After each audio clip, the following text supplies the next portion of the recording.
Hello traders, good day to you all. Today is the 14th of July 2014. This is Christopher Glen and this is a daily market review for the current market status. I've already discussed the entire weekly calendar. You can go back to Friday's analysis. I'll just say that we had a European Central Bank President Draghi speech over here, and we will see a very liquidized Tuesday and Wednesdays. That is my assumption regarding the announcements. So as I said, tomorrow and the day after that we will receive a very nice amount of liquidity. Let's go back to the chart. Let's see what you already received. I remind you that we've talked a lot about the dollar itself, the dollar index. Let's go and see the movement that we received over there. Okay, so I've been marking this territory for a while.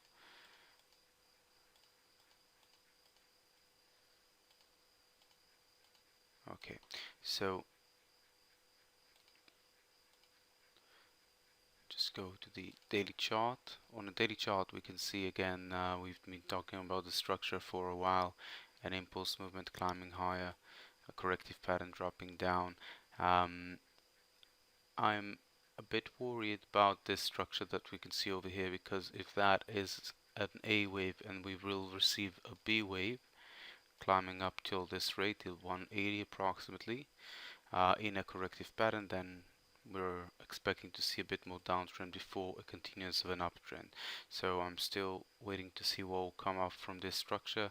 Generally, I remind you that I've been talking about an uptrend, a stronger dollar in the market since here, and that was the beginning of an uptrend movement. Began at the 1st of July, and right now we're approaching a very difficult area in terms of strength and weakness of the dollar. Again, I'm still in a perspective of a stronger dollar in the markets, but I will have to wait and see what will be the structure over here so that I'll be able to accept a corrective pattern or to continue toward an impulse uptrend movement. The Japanese yen can give us a lot of indication. In this case, I would look at 1-hour charts to determine what's the current structure that we've received. We can say that the gold lost a lot of strength today specifically. Okay, the 14th, we had a lot of downtrend over here, weakness on behalf of the gold. Of course, it's in front of the Japanese yen, but I remind you the gold, the precious metals were the strongest assets in the market for the past something like a week, and we see that precious metals lost a lot of strength yesterday, possibly from the announcement regarding the euro. The European Central Bank press conference may affected the markets on precious metals for a downstream movement. We can say that while the gold lost a lot of strength, the New Zealand dollar kept its perspective. At the moment, it's among the strongest currencies in the market. We can say that the dollar itself is a strong currency as well in terms of the average strength in the market. And we can say that the euro, the Swiss franc, the Japanese yen, and the pound, all the European area plus the Asian market, are pretty equivalent in terms of levels, are pretty approximately at the middle in terms of strength and weakness. And we can say that the Canadian dollar lost a lot of strength this Friday and still continuing to be among the weakest currencies in the market. So Canadian dollar and gold, no question about it, precious metals and Canadian dollar losing a lot of strength, while the New Zealand and the dollar are gaining strength, and all the other currencies are approximately in the middle in terms of strength. It's based on an hourly chart, meaning that this prediction, this assumption will continue for the next several hours, approximately half a day. But we can say again that we're still waiting to see some sort of an aspect regarding the Asian markets time frame, regarding the New Zealand and the Australian dollar together. I've been talking about that on the previous daily market analysis. So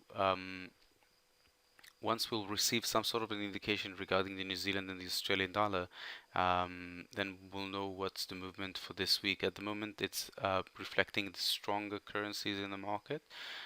showing that the European market delivered some sort of weakness, allowing other markets to gain strength on top of that. The US dollar specifically, we haven't received any announcement today, but still the dollar is continuing to move forward on the same channel. And let's go and see what's the condition of the dollar in front of the usual assets that I'm analyzing. So I've been talking about dollar Russian ruble for an uptrend movement. We see this clean and uptrend movements image. Good potential for continuance of an uptrend at the moment. The dollar versus the Turkish, I've been talking about this asset, the problematic structure, and the dollar versus South African rand. Again, a nice downtrend movement. At the moment, I'm expecting to see fluctuation level over here that will reflect an average, almost equivalent strength in front of the South African rand and the Turkish, while I'm expecting the dollar to gain strength in front of a weakening Russian ruble. Regarding the commodities, I've been talking about this weakness that we've seen over here on the silver and on the gold. Let's look at the near picture, an hourly chart. Okay, very nice, very clean downtrend liquidized movement. I can still see a good potential to continue down on the gold price, expressing better, stronger dollar in the markets.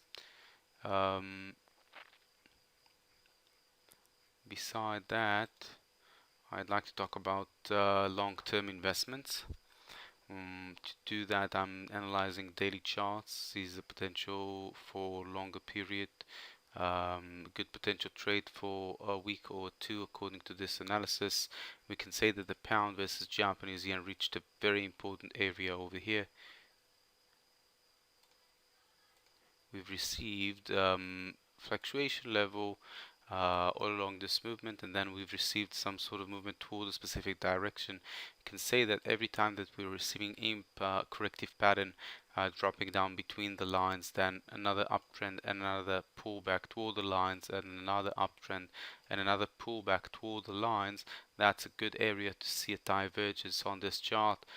We can say that the indicators are indicating good potential for an uptrend movement over here. The pound versus Japanese yen, a good idea for a trade in approximately 200 pips of an uptrend movement is expected from this move alone. I would say that any weakness on behalf of the Japanese yen will definitely express an additional weakness over here, and that will be a good example to take the trade if you'd like to actually participate in a trade like that. We can go to 4-hour chart. We can place a trend line above the corrective pattern. A move beyond this trend line will indicate other traders to join this uptrend movement with the confidence that they need. Therefore, it will be the good entry point for this uptrend potential. I remind you, something like 200 pips. Good stop loss will be around the 1730 level. Okay, 173 Japanese yen per pound.